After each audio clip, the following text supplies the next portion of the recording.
wherever you are on the political spectrum, if you're coming to it with an honest intent, I would wager that you hate corruption. In an odd couple or odd pairing, Ocasio-Cortez and Ted Cruz, yes, Ocasio-Cortez and Ted Cruz has joined forces to fight political corruption. Welcome to the Soapbox.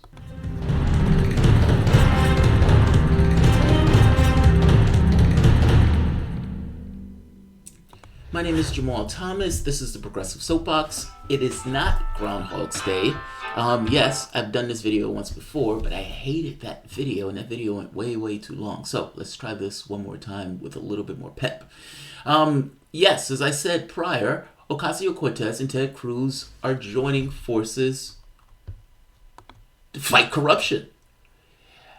All of this started on Twitter. I'm always enamored when things like this start on Twitter, but Ocasio makes a tweet. Ted Cruz is apparently listening to this tweet, and both of them agree that corruption sucks. And not just agree that corruption sucks, agree that they should come together to do something about it. Even more awesome.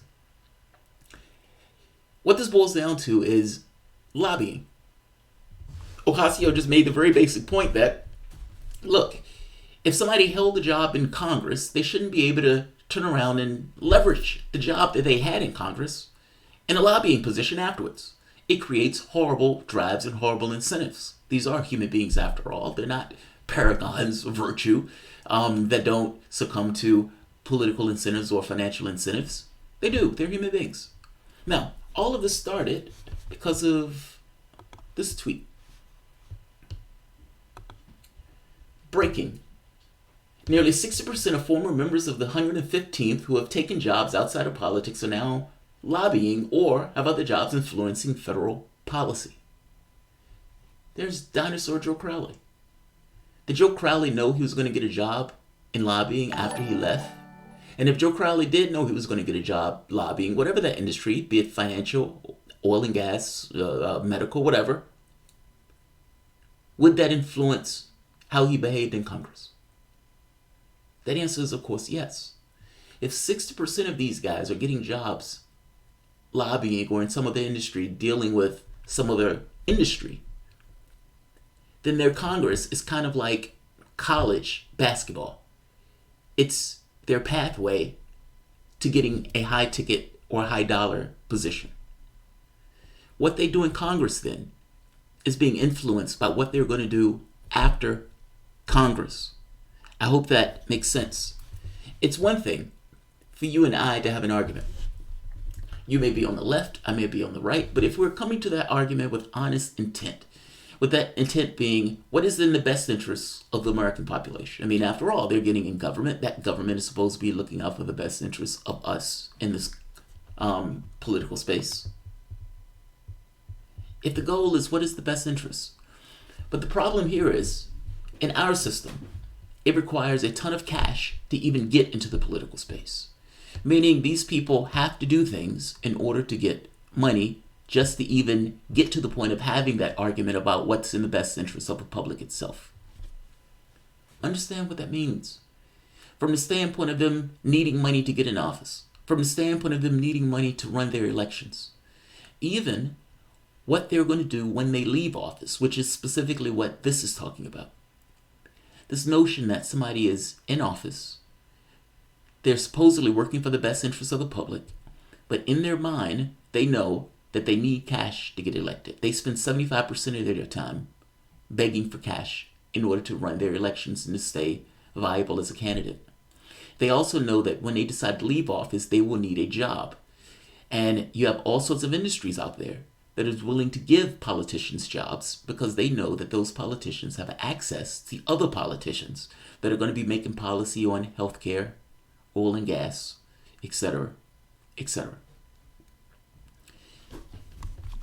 What this tweet is really nailing is, look, if these guys are out there knowing that they're going to get a job in lobbying, what do they do while they're in office? Are they really looking out for the best interests of the American public when their own best interest is at stake? And that answer that we've seen, at the very least from the standpoint of the laws that are passed versus the laws that the people want, is that answer seems to be no. Our question becomes, what do we do about it? To any measure, what do we do about it? We're talking about money in politics, but this is also this aspect of money in politics of these guys have specific incentives as human beings to maximize their own profit and to look out for their own best interests.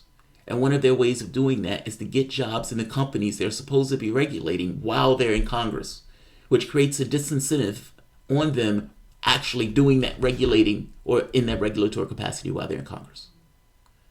We have a problem with climate change, for example.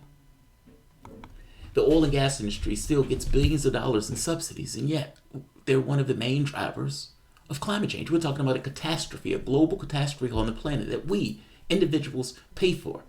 You have a very specific group of people who are making billions of dollars in the oil and gas industry.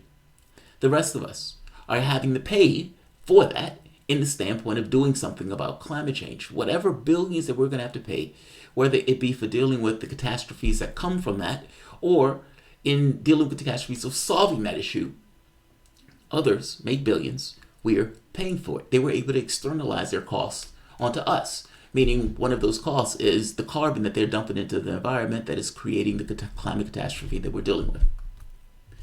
Individuals who are in Congress, if they were looking out for the best interests of the American public, would do something about this. This would be high on the radar.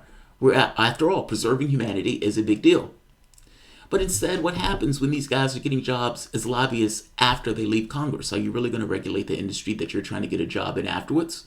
And not just getting a job in afterwards, what happens when these guys are getting millions dumped into their pockets, either from the standpoint of super PACs that supposedly aren't working with the campaigns, but clearly are working in coordination with the campaigns, or in just executives that dump money into the pocket of the various politicians?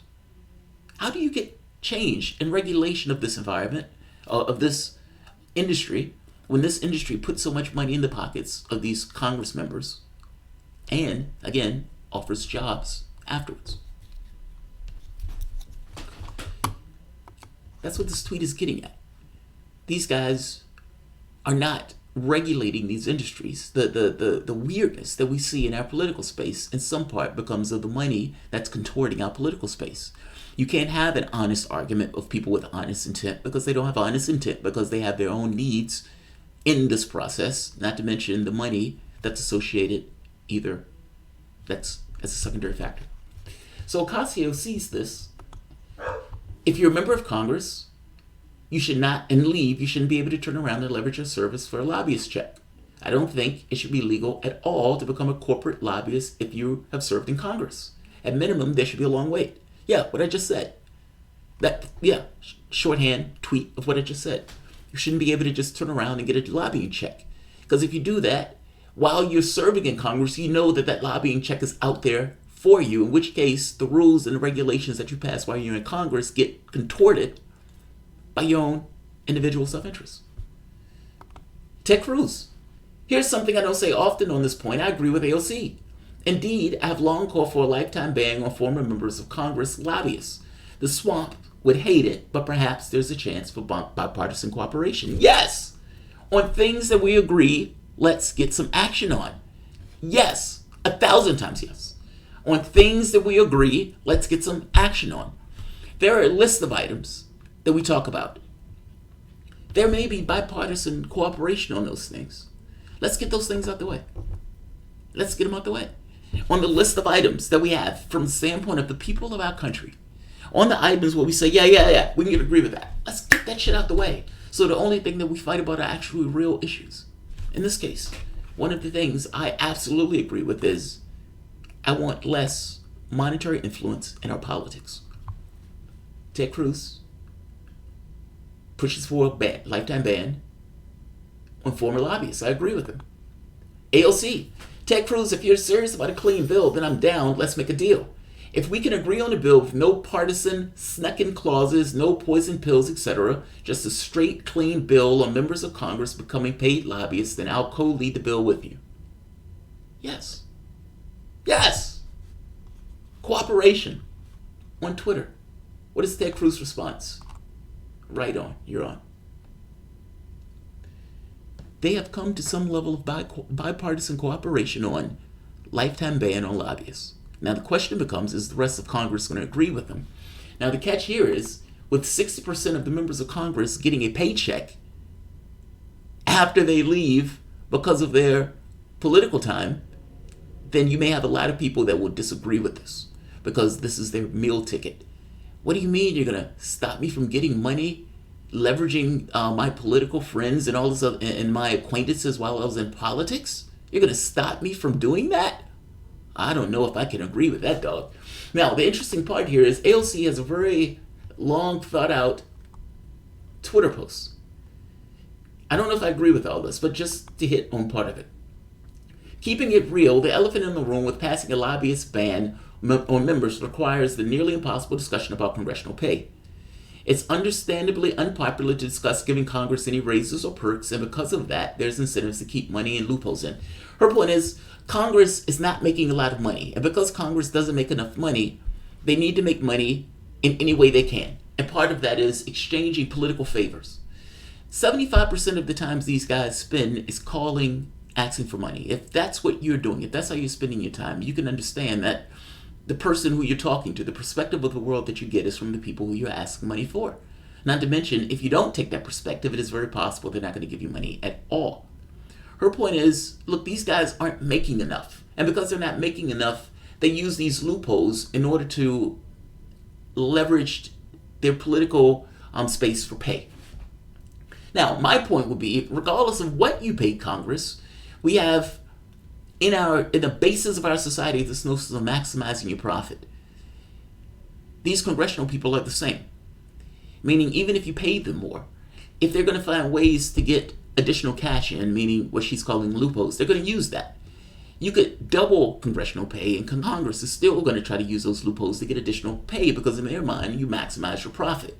And if one person doesn't do it, somebody else is going to do it, which compels the other person to do it. We have gross incentives. Her point is we need to cut loose some of these incentives. And this one specifically dealing with lobbyists. But I disagree with her that these guys are somehow just going to not do this if you give them more money. I think that's naive, but fair enough. Not to mention most of these guys are millionaires anyway.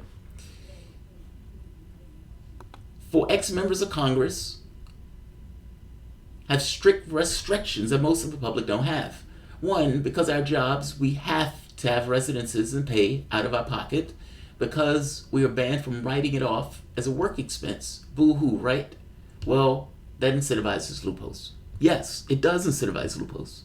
But even if you got rid of those, they will still use those loopholes because loopholes allow them to maximize their cash. That's kind of what I'm saying here. It doesn't matter if you paid them twice. Those are separate issues.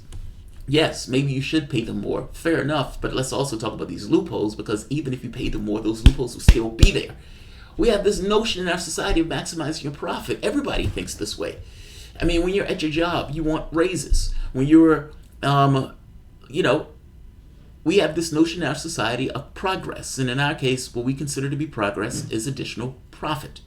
I don't believe that just because you pay Congress more, that they're not going to all of a sudden leverage their political contacts. You know, the fact that they're writing laws on taxes and so forth, that they're not going to leverage that to make more profit. I don't believe that. But nevertheless, she has a good point, and this has led to a great conversation and hopefully a coming together between her and Ted Cruz on this very specific issue of lobbyists. Captain Planet teams up with the Zodiac Killer, Matthew Wayne. Fair enough. Fair enough. That characterization is fair enough. I'll leave that here. If you guys enjoyed the content, please consider supporting this content through PayPal or Patreon. My wife and I are going to have the Patron Appreciation Show this evening at 6 p.m., so please join us for that. Those episodes have been awesome, and people have been loving those episodes. Also, for items that people request, those are going to be specifically for the patrons. For items that they don't request, her and I are just going to leave those shows out for everyone else. We're hoping that this is going to be an enticement because those shows tend to be really, really good. All right, guys. I'll see you guys in probably about 15 minutes, however long it takes to load up for the next show. And thank you all for joining me. See you shortly.